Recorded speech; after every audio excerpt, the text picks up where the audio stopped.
जय श्री कृष्णा दोस्तों। होली क्यों मनाई जाती है? होली रंगों के इस त्यौहार की रोचक और प्रेरणादायक कथा।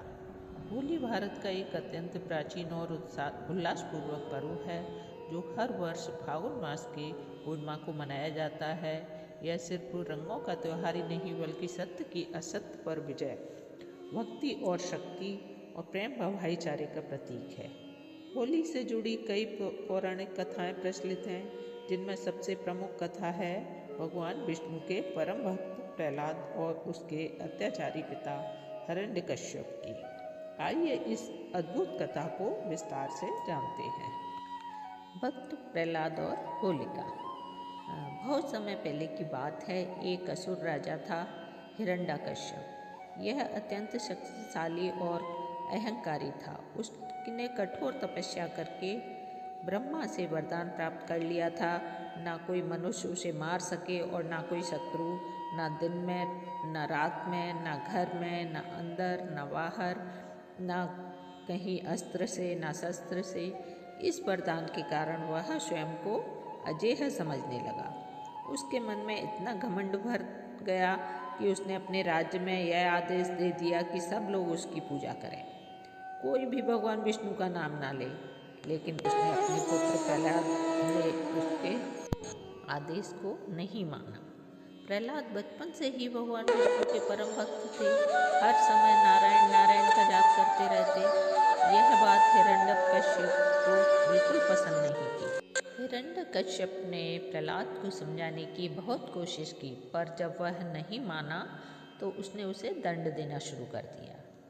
कभी हाथियों के पैरों तले को चलवाने की कोशिश की, कभी जहरीले सांपों से उसको डसवाया, कभी ऊंचे पर्वत से नीचे फेंकवाया, कभी समुद्र में डुबोने का प्रयास किया। लेकिन हर बार भगवान विष्णु की कृपा से प्रहलाद सुरक्षित बच गए। यह देखकर हिरण्यकश्यप का क्रोध और भी बढ़ गया। होलिका का षड्यंत्र। हिरण्यकश्यप की बहन थी होलिका। उसने वरदान मिला था कि वह अग्नि उसे जला नहीं सकती।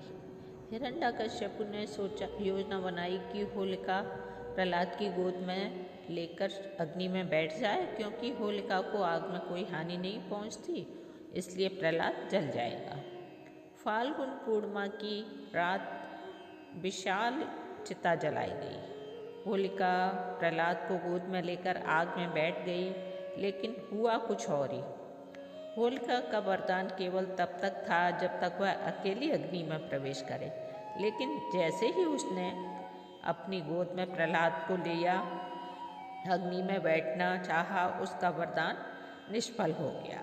अग्नि में होलिका जलकर भस्म हो गई और प्रहलाद भगवान की कृपा से सुरक्षित बाहर आ गए। यह घटना सत्य की विजय और अहंकार के अंत का प्रतीक बन गई। इसी घटना की स्मृति में आज भी होलिका दहन किया जाता है। नरसिंह अवतार की कथा। होलिका के जलने के बाद हिरण्यकश्यप का क्रोध चरम सीमा पर पहुंच गया। उसने प्रहलाद से पूछा, तुम्हारा भगवान कहाँ है? प्रहलाद ने शांत स्वर में कहा, भगवान हर जगह है। हिरण्यकश्यप ने क्रोध में आकर महल के एक खंबे पर प्रहार करते हुए कहा, क्या यह स्तंभ में भी है? तभी स्तंभ फट गया और प्रकट हुए नरसिंह भगवान, आधे मनुष्य आधे सिंह के रूप में भगवान विष्णु का अवतार। उन्होंने संध्या का समय न दिन न रात महल की चौखट पर न अंदर न बाहर अपने नखों से न अस्त्र से न शस्त्र से, इस प्रकार ब्रह्मा के वरदान की हर शर्त पूरी हुई और दुष्ट का अंत हुआ। राधा कृष्ण की होली। होली केवल प्रहलाद की कथा से ही नहीं जुड़ी, बल्कि एक मधुर और प्रेममय पक्ष भी है जो जुड़ा है कृष्ण और राधा से। कहते हैं कि कृष्ण का रंग सांवला था और राधा जी अत्यंत गोरी थी। एक दिन बालक कृष्ण ने अपनी माँ से पूछा, राधा इतनी गोरी क्यों है और मैं इतना काला क्यों हूँ? माँ यशोदा ने हंसते हुए कहा, तुम चाहो तो राधा के चेहरे पर रंग लगा दो। बस फिर क्या था, कृष्ण जी ने राधा पर रंग लगा दिया। तभी से ब्रज में होली खेलने की परंपरा की शुरुआत हुई। वृंदावन और बरसाना की होली आज भी प्रसिद्ध है।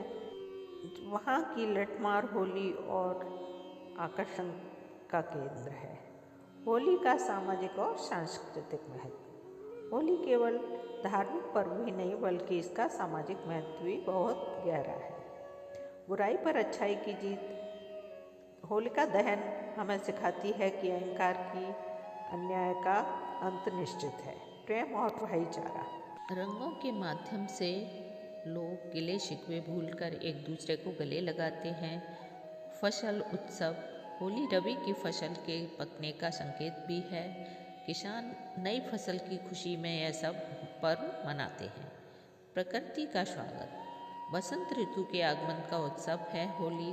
पेड़ों पर नई कोपलें, फूलों की खुशबू और वातावरण में उमंग सब मिलाकर इसे खास बनाते हैं। होलिका दहन की परंपरा। होली से एक दिन पहले उपले और लकड़ियाँ और उपले इकट्ठा किए जाते हैं। शुभ मुहूर्त में अग्नि प्रज्वलित की जाती है। लोग अग्नि की परिक्रमा करते हैं और अपने मन के नकारात्मक विचारों को त्यागने का संकल्प कर लेते हैं। यह प्रतीक है बुरी आदतों को जलाने का, ईर्ष्या द्वेष खत्म करने का, नए जीवन की शुरुआत करने का। पश्चिम बंगाल में ढोल उत्सव, महाराष्ट्र में रंग पंचमी। हर क्षेत्र में परंपरा अलग है पर संदेश एक ही है, प्रेम और उत्सव। होली से मिलने वाली सीख। होली हमें सिखाती है सत्य का मार्ग कठिन है हो सकता है पर अंततः विजय उसी की होती है। ईश्वर अपने भक्तों की रक्षा अवश्य करते हैं। अहंकार का अंत निश्चित है। जीवन में रंग भरना जरूरी है। निष्कर्ष। होली केवल रंग खेलने का दिन नहीं है, यह एक गहरी आध्यात्मिक और सांस्कृतिक परंपरा है। प्रहलाद की अटूट भक्ति, होलिका का अंत और नरसिंह अवतार का प्रकट होना हमें यह संदेश देता है कि सच्चाई और विश्वास की शक्ति सबसे बड़ी होती है। साथ ही राधा कृष्ण की प्रेममय होली हमें बताती है कि जीवन में प्रेम और आनंद भी उतना ही जरूरी है। इसलिए जब भी आप होली मनाएं, याद रखें अपने भीतर की बुराई को जलाएं, प्रेम और खुशी के रंग फैलाएं और सत्य के मार्ग पर चलें। होली एक त्योहार नहीं बल्कि एक जीवन का दर्शन है। रंगों का महत्व। होली के रंग भी प्रतीकात्मक हैं। लाल रंग है वो प्रेम और ऊर्जा का है और हरा रंग नई शुरुआत का है। पीला रंग खुशी और ज्ञान का है और नीला रंग विश्वास और शांति का है। पहले होली की प्राकृतिक रंगों से खेली जाती है और टेसु के फूल, हल्दी, चंदन आदि से। आज भी प्राकृतिक रंगों का प्रयोग स्वास्थ्य के लिए अच्छा माना जाता है। भारत के विभिन्न राज्यों में होली, मथुरा वृंदावन कृष्ण लीला और फूलों की होली, बरसाना लठमार होली, पंजाब में ढोला, पश्चिमी बंगाल में ढोल उत्सव और महाराष्ट्र में रंग पंचमी।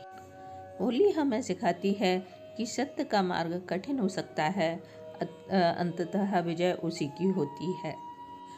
हर क्षेत्र में परंपरा अलग है पर संदेश एक ही है, प्रेम और उत्सव। ईश्वर अपने भक्तों की रक्षा करते हैं। अहंकार का अंत निश्चित है और जीवन में रंग भरना जरूरी है। आज तक के लिए बस इतना ही। आशा करते हैं ये कथा आपको ज़रूर पसंद आएगी होलिका दहन की, और मिलते हैं नेक्स्ट वीडियो में नए टॉपिक के साथ। तब तक के लिए जय श्री कृष्णा, राधे राधे।